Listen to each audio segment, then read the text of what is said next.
We are in NDA. I am going for NDA meeting.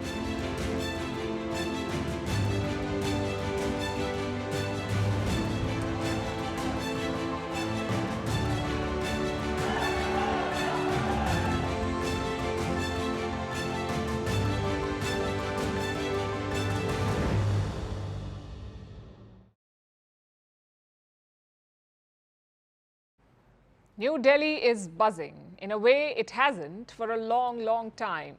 Political reporters have respawned. Coalition partners are camping here and the haggling is back. The haggling for cabinet berths and portfolios. It's like Delhi has gone back to the 1990s. So what's the latest tea?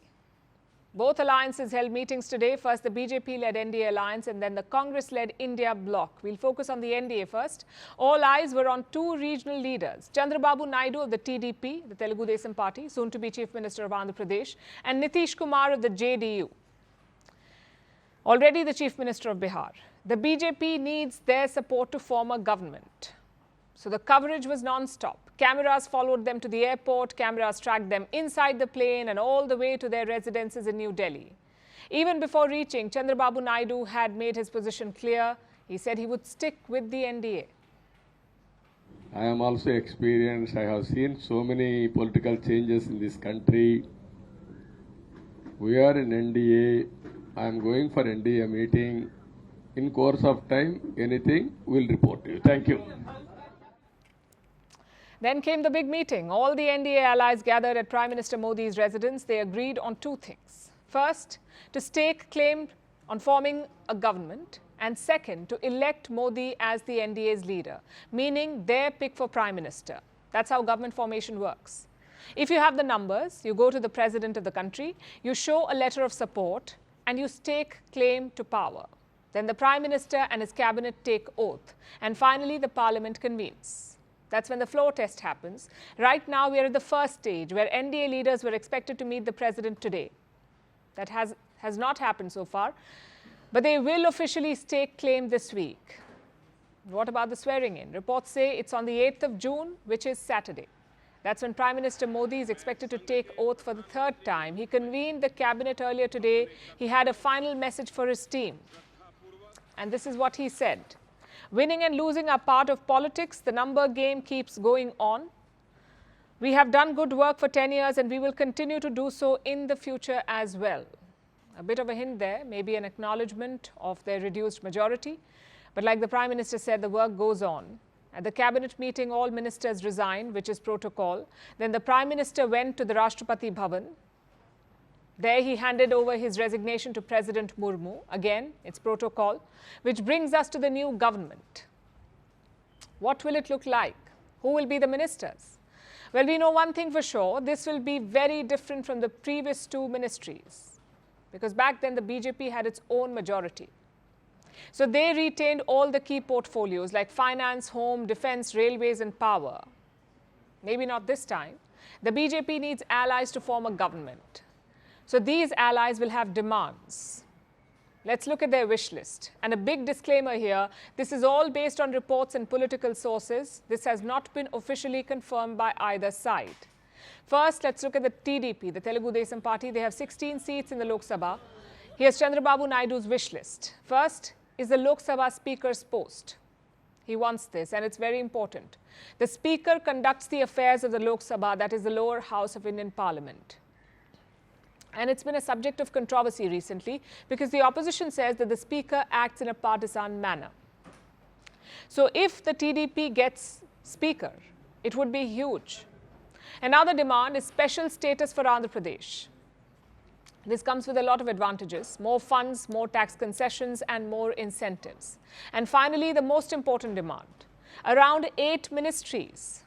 That's what they want, 8 ministries and quite consequential ones too, like road transport, rural development, health, housing and urban affairs, agriculture, IT and communications, education and MOS finance. MOS is Minister of State. It's a bit like the junior finance minister.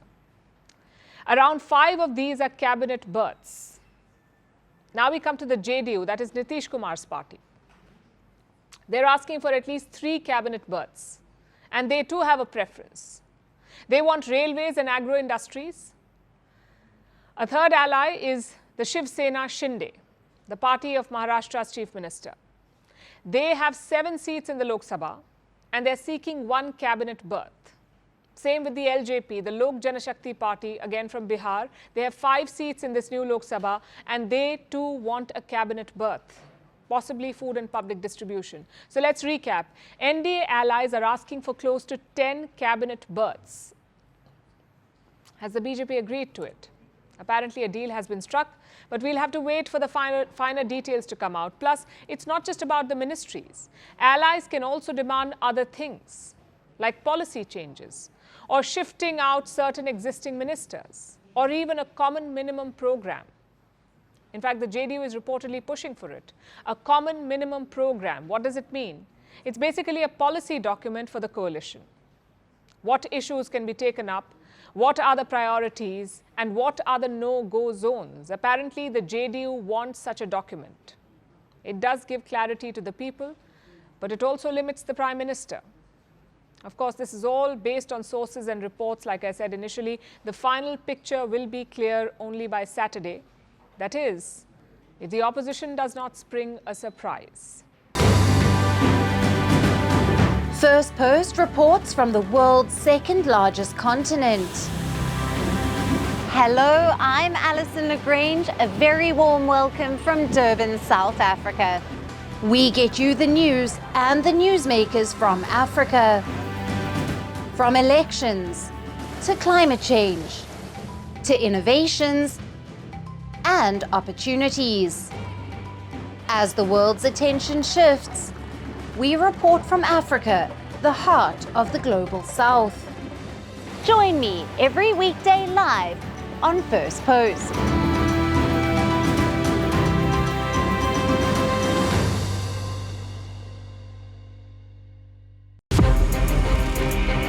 From impeachments to inaugurations, if it's a political story, we are on the scene.